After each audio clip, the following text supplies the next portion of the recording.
we are not certain areas like Palm Beach, Fort Lauderdale, Miami.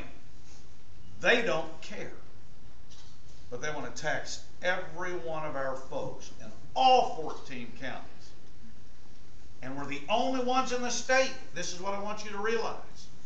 They're saying, South Texas, take a hike. And that's wrong.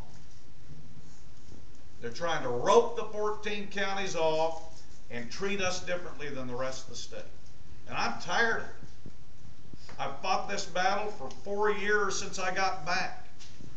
And here it's just discourteous and improper. Now, listen to what Foster says.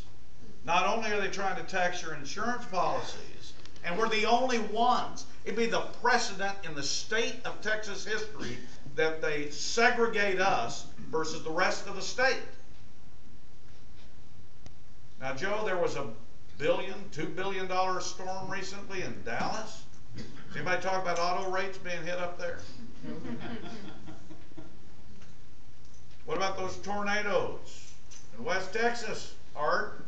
I don't see anybody trying to hit those policies up there. Why do they focus on us? Well, there's one thing about South Texas, is when you rev us up, we go forward.